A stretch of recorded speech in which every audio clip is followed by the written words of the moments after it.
Votre invité à présent dans la grande interview en direct sur Boursorama, c'est le directeur général de Suez, Bertrand Camus. Bonjour. Bonjour. Merci d'être là en direct avec nous sur Boursorama. Je ne sais pas si vous vous rappelez la dernière fois qu'on s'est vu. C'était à la REF du MEDEF. C'était fin août, c'était quelques heures à la veille du début des hostilités lancées par Veolia. Il s'en est passé des choses depuis 6 mois. C'est moi qu'on puisse dire. Merci pour l'invitation d'abord. Oui, 6 mois de combat, mais aussi de développement de l'entreprise. Voilà, il y a beaucoup de choses à dire, en particulier aujourd'hui où nous publions nos résultats de l'année 2020. Oui, on va en parler évidemment.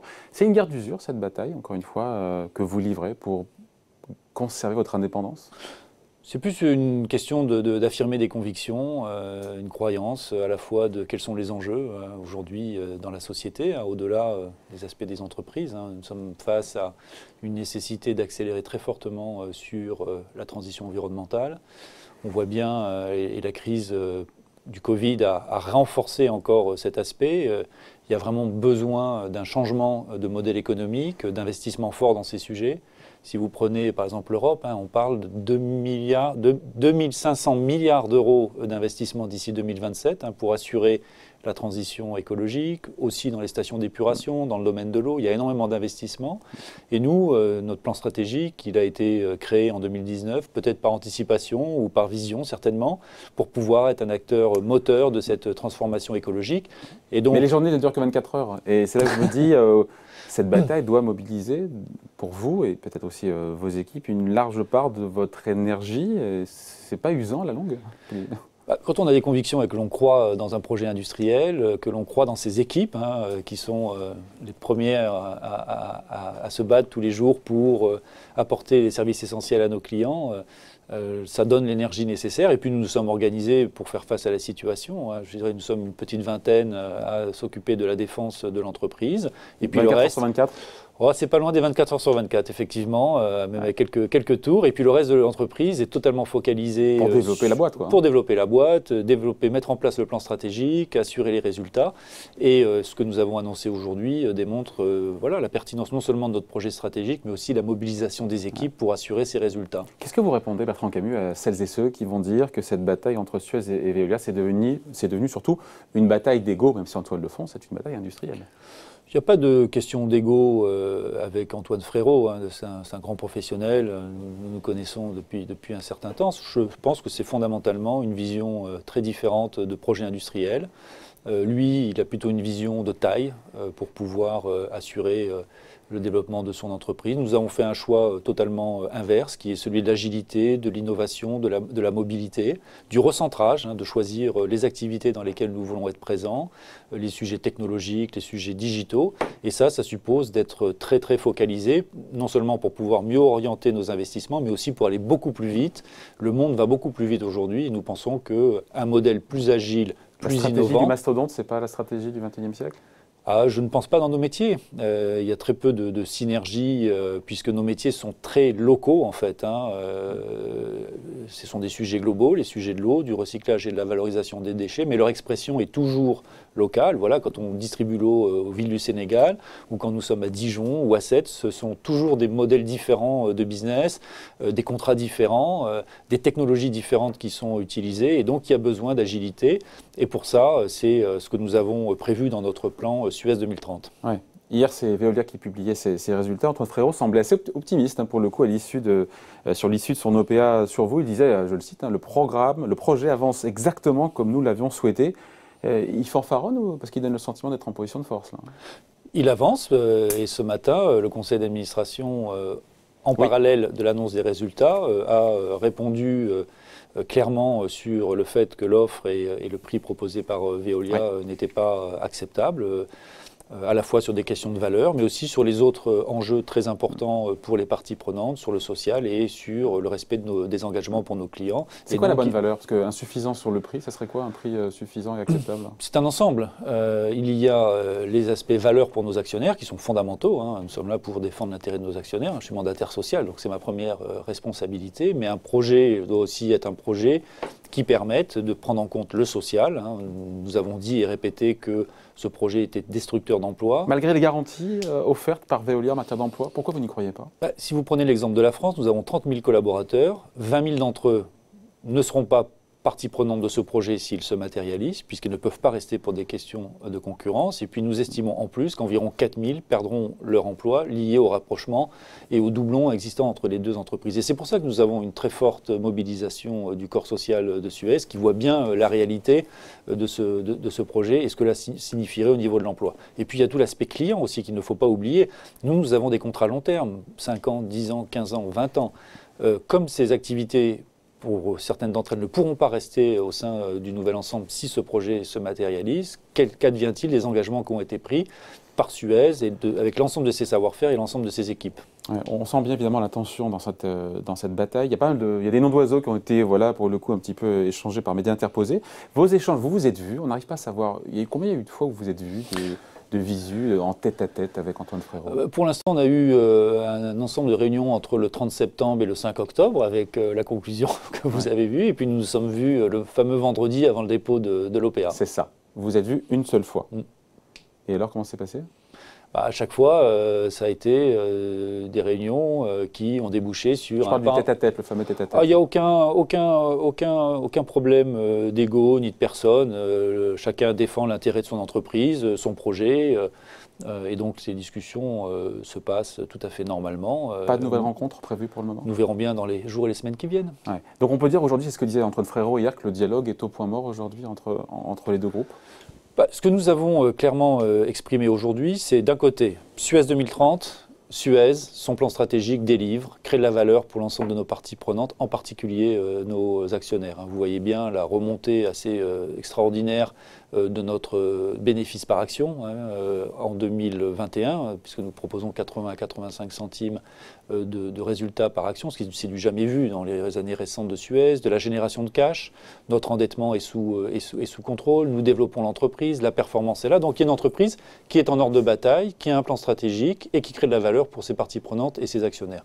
De l'autre côté, vous avez le projet de Veolia avec toutes les questions que nous avons posées depuis le début et qui aujourd'hui n'ont pas de réponse concrète. Nous avons donc eu la prise de position du conseil d'administration, mais nous avons aussi clairement exprimé la volonté d'essayer d'aboutir à une solution ensemble, négociée, de façon à essayer de sortir par le haut de cette situation. Voilà. Alors si je résume, parce que c'est vrai que pour ceux qui nous regardent, tout ça est peut-être pas très très clair. Si je résume la situation, et vous me dites si je me trompe ou pas. Veolia, en gros, vous discutez uniquement sur la base de son projet, c'est ça? Et vous, au final, vous voulez négocier seulement autour du projet alternatif bâti avec le fonds français Ardian. C'est ça, qu'on comprenne bien la situation aujourd'hui? Il n'y a pas de ligne rouge à mettre sur choisir un projet par rapport à l'autre. Tous les appels que nous avons faits, c'est d'avoir une discussion de bonne foi pour essayer d'en sortir par le haut. Les éléments de l'équation sont connus. Nous avons Veolia à 30% du capital, 29,9. C'est le principal concurrent de Suez. Il y a des impacts pour nos clients, il y a des impacts pour nos salariés. Et donc, est-ce qu'il y a moyen de trouver une voie ensemble pour sortir par le haut? Un accord à l'amiable n'est pas hors de portée aujourd'hui? Je pense qu'il est même souhaitable si cet accord a du sens pour l'ensemble des deux entreprises et en particulier nos parties prenantes. N'oublions pas nos actionnaires, nos clients et nos salariés.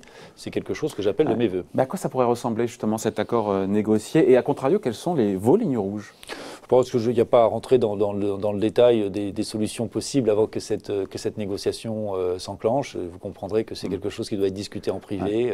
Certes, mais un Suez recentré, recentré leader sur l'eau, ça serait un projet acceptable pour vous? Supposez que Veolia, encore une fois, l'accepte.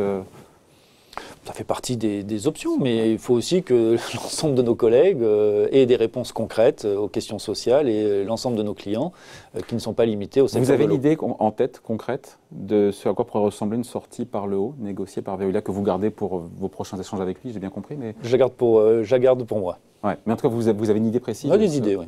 Bon. Petite question sur Antoine Frérot, il a rappelé hier qu'il voulait venir justement présenter son OPA au conseil de Suez.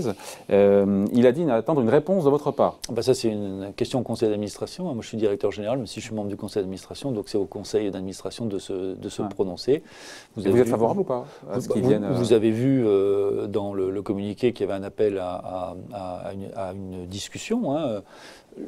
Aujourd'hui, nous avons répondu clairement sur ce qui était sur la table. Donc, il faut aussi qu'il y ait des avancées par rapport à ces questions pour que cette rencontre soit fructueuse. Et vous êtes favorable ou pas, pour le coup, à l'idée qu'il rencontre les administrateurs de Suez pour présenter le projet? Ça, c'est pas moi d'y répondre, c'est au conseil d'administration. Bon.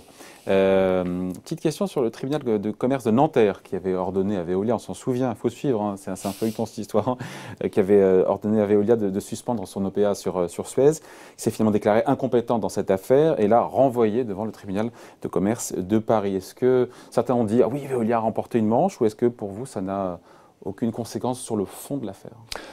La seule chose qui est liée à cette action judiciaire, il y en a de nombreuses, c'est l'engagement qu'avait pris Veolia de ne pas déposer d'offres sans l'accord du conseil d'administration. Ce n'est pas le chemin qui a été choisi. Nous considérons que c'était un engagement inconditionnel et matériel. Et donc, nos équipes sont en train de regarder la suite à donner à cette décision. Ça serait peut-être engager une procédure de fond devant le tribunal de commerce de Paris, justement sur cet engagement. Il n'y a pas de décision prise pour l'instant. Mais ça le sera bientôt. Oui. Bon. On avait le président de l'AMF, Robert Ophèle, il y a 15 jours, je crois, sur ce plateau, qui a dit que le gendarme boursier se prononcera d'ici, alors ça fait à peu près un mois et demi, par rapport à un mois et demi, sur la conformité de l'offre de Veolia. Si, historiquement, a priori, l'AMF rend toujours un avis positif, si l'AMF l'a déclaré recevable, est-ce que vous contesterez cette décision devant la Cour d'appel de Paris ? Si les conditions de la recevabilité respectent, je dirais, non seulement les règlements, mais aussi pour nous quelque chose de très important, c'est le respect de nos actionnaires minoritaires, enfin les 70% restants, hein, pour éviter une prise de contrôle rampante. Voilà. Donc ça c'est une première chose et ça sera évalué en temps voulu. Donc ça c'est une première chose. Et puis je pense qu'il faut aussi se projeter, parce que c'est une opération d'une complexité effroyable. Devant nous, il y a toute la question de la concurrence, de l'antitrust. Donc c'est une opération qui ne va pas s'arrêter comme ça, du jour au lendemain, s'il n'y a pas un accord entre les parties. Donc c'est quelque chose qu'il faudra suivre dans les jours et les semaines qui viennent. Oui. Un petit mot du projet alternatif qui est à vos faveurs, qui est mené donc par le fonds d'investissement Ardian et l'américain GIP. La patronne d'Ardian dit refuser de lancer une contre-OPA, ou alors pour lancer une OPA, il faudrait l'accord pour le coup de Veolia. C'est vraiment un chevalier blanc, parce que le chevalier blanc, dans l'image qu'on a, c'est quelqu'un qui vient, qui surenchérit. Non, la façon dont ça s'est passé, en fait, très concrètement, nous avons notre projet stratégique, Suez 2030, sur la base de ces résultats. Et après les événements là, du mois de septembre, mois d'octobre, nous sommes repartis à la recherche d'investisseurs. Et donc c'est nous qui avons choisi ces investisseurs sur la base de notre projet stratégique, avec un message très clair que la rentabilité n'était pas recherchée sur des réductions de coûts, mais sur une accélération du développement de l'entreprise. Parce qu'il y a énormément d'opportunités, on a eu l'occasion d'en parler, il y a des choses à développer en France, à l'international, et avoir accès à plus de capital est quelque chose de nécessaire. Donc nous avons réussi sur la base de notre trajectoire, de notre histoire, de les convaincre effectivement à nous accompagner.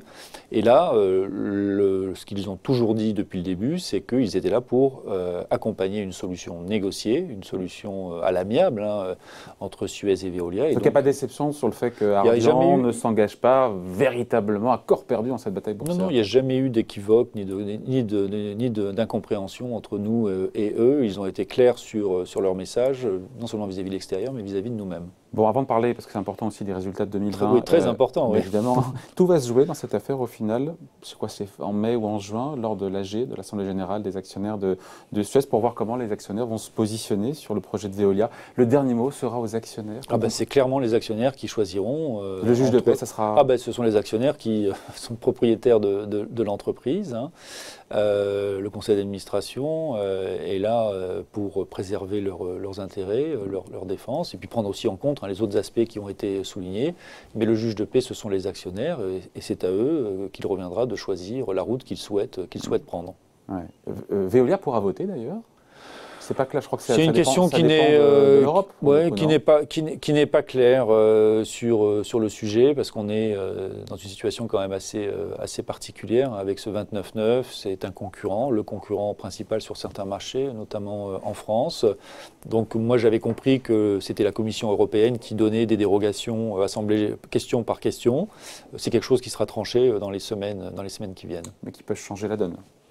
C'est un facteur important effectivement, mais ça, c'est une question. Après, nous, notre devoir, c'est de s'assurer qu'il n'y ait pas de prise de contrôle rampante de l'entreprise, de façon à pouvoir préserver les intérêts des 70% autres pourcents d'actionnaires et qu'il n'y ait pas un contrôle de fait sans avoir donné la voix aux autres actionnaires. Bertrand Camus, il y a donc évidemment les résultats publiés ce matin. Qu'est-ce qu'on retient? On retient sur 2020 quoi? Que la perte de 220 millions d'euros, ou que l'activité a bien redémarré sur de meilleures bases même qu'en 2019 sur le second semestre? Alors, bon, le premier semestre était quand même assez particulier. Donc moi, ce que je retiens, c'est que sur tous les axes de notre plan, nous avançons et nous avançons bien. De la croissance, on signe de très beaux contrats. On continue à développer l'entreprise. On a engrangé 4,7 milliards d'euros de contrats sur l'année 2020, qui seront l'augmentation de revenus et la croissance des années qui viennent. Preuve que la rivalité et la bataille n'empêchent pas le business de se poursuivre. Oui. La concurrence est bonne, ça motive les équipes, ça permet d'aller chercher des affaires. On a de très beaux contrats dans le tuyau. Il y a aussi dans notre plan de rotation d'actifs les premiers redéploiements avec montée en puissance sur des secteurs clés comme la Chine ou des secteurs technologiques. Le plan de performance est en avance. On fait 326 millions d'euros de performance alors que nous avions tablé sur 275, donc c'est 50 millions d'euros de plus. Le cash flow est très bon. On a énormément travaillé structurellement sur notre fonds de roulement. C'est la première fois en 4 ans que notre fonds de roulement permet de générer du cash, et ce qui permet de maîtriser notre endettement. On a 400 millions d'euros de dette en moins qu'au 31-12-2019, 1 milliard de moins qu'au 30 juin. Donc tout ça, c'est de la création de valeur pour nos actionnaires. Et puis, on a aussi l'engagement des équipes qui sont là. Donc sur tous les éléments du plan, les résultats sont là. Le deuxième semestre était meilleur que ce que nous avions anticipé au mois de juillet, avec une bonne tenue de l'activité. Ce qui est très important aussi, c'est de voir la façon dont les équipes se sont adaptées à cette situation. Donc, pour pouvoir compenser les pertes de recettes liées au Covid, c'est plus de flexibilisation des coûts, plus de réactivité pour pouvoir assurer la rentabilité de l'entreprise. Et c'est ça qui nous met confiance sur 2021 et qui nous a induit à rehausser nos objectifs sur l'année 2021. Oui, avec des zones géographiques, j'imagine, qui redémarrent plus vite que d'autres. C'est intéressant de voir quels sont les pays où ça reprend plus fort ou moins fort, pour le coup. C'est variable d'un pays à l'autre en fonction du passage du nuage de la pandémie. Définitivement, l'Asie est repartie, clairement. Les États-Unis restent un continent mystérieux parce que l'épidémie est quand même assez virulente là-bas. Alors c'est aussi le pays où le vaccin va plus vite, donc, et où les activités se sont très bien tenues. L'hémisphère sud est plutôt dans une bonne phase puisque c'est l'été chez eux. Et puis l'Europe, c'est assez disparate d'un pays à l'autre. Bon, ce que l'on voit, c'est qu'essentiellement, il y a un pays qui est le plus affecté, c'est le UK, puisqu'il y a eu des mesures de confinement plus fortes. Mais sur le reste, on est sur des baisses de volume raisonnables. Dans le déchet, voilà, c'est une dizaine de pourcents liés à la baisse de l'activité globale, mais nos équipes ont été capables de compenser ça par des mesures de variabilisation de coûts, et donc ça permet d'assurer les résultats. Et puis dans l'eau, je dirais qu'on est surtout affecté dans les zones touristiques. Nous avons une exposition forte sur le bassin méditerranéen, que ce soit en France ou en Espagne. Et là, on a des baisses de volume assez importantes parce qu'il y a moins de touristes. Évidemment. Donc, mais ce qui est très important, c'est de voir que les équipes se sont adaptées. Donc, en réduisant les coûts, en renégociant avec leurs clients certaines des prestations pour pouvoir transiter dans cette phase-là. Et ce que l'on voit, c'est que dès que ça redémarrera, que les volumes repartiront, ça fera de l'upside et ça permettra certainement d'améliorer encore nos résultats. Ouais. La résilience sur le chiffre d'affaires, on la voit bien, 2,8% de baisse sur 2020. Je me suis posé la question, comment ça se fait qu'avec une baisse de moins de 3%, on aboutisse à une perte nette de 220 millions d'euros ? Alors, ce qui s'est passé sur le premier semestre, ça a été l'ensemble des coûts supplémentaires liés au Covid, puisqu'il y a quand même eu, mettre en place tous les protocoles de protection des salariés, qui était pour nous un des objectifs prioritaires, les masques, etc. Donc il y a des aspects coûts qui sont assez importants. Il y a aussi eu, je dirais, un décalage en termes d'être capable de s'adapter à cette réalité. Vous ne bougez pas une base de coûts fixe en un claquement de doigts. Donc il a fallu se remettre en cause, se réorganiser. Et ça, on a réussi justement à en bénéficier au second semestre. Et puis après, on a quelques géographies où il y a des difficultés d'encaissement liées non seulement à la question du Covid, mais aussi à la question sociales. Où ça, par exemple ? Je pense au Maroc, au Chili, voilà, ce sont des pays où, par exemple, le paiement en cash, directement au guichet, est quelque chose qui est encore très pratiqué. Ce n'est pas des prélèvements, ce n'est pas des virements. Et donc, quand vous fermez vos bureaux d'encaissement, vous avez des difficultés pour collecter. Voilà. Un petit mot du programme de cession. Vous visiez, je parle sous votre contrôle, 4 milliards d'euros. Début 2021, on en est à 2,3 milliards, c'est ça les chiffres ? Pourquoi ce retard et à quand ces 4 milliards de cessions seront atteints cette année ? Il n'y a pas de retard sur le sujet. Ce qu'on avait expliqué, c'était que la rotation d'actifs, c'était à la fois des cessions et des acquisitions. Ouais. Donc il y a eu la première étape qui a été cession, donc qui ont été annoncées au fur et à mesure des derniers mois de l'année 2020. Et puis là, nous avons basculé depuis quelques mois sur des redéploiements dont j'ai pu parler, le rachat de nos minoritaires en Chine, la même chose aux îles Canaries, des entreprises plus technologiques en Allemagne et puis du déchet dangereux en Arabie Saoudite. Donc le plan de rotation d'actifs suit son cours. Bon. Avant de se quitter, juste cette question pour le coup, est-ce que, en votre fort intérieur, vous avez le sentiment que Suez conservera son indépendance et son périmètre actuel, ou est-ce que vous admettez que vous n'avez pas toutes les cartes en main, que vous ne savez pas ? Aujourd'hui, ce que nous voulons transmettre à nos actionnaires, c'est que Suez est une entreprise formidable, avec des équipes formidables, des métiers formidables, des technologies formidables, avec beaucoup d'investissements pour se préparer à la transition environnementale, qui est vraiment l'enjeu long terme. On est un acteur absolument clé dans ce dispositif, non seulement en Europe et à l'international. Donc c'est une entreprise très solide. Les résultats le prouvent aujourd'hui, et ce sera à eux de décider au moment de l'Assemblée générale ou après quel chemin ils souhaitent suivre.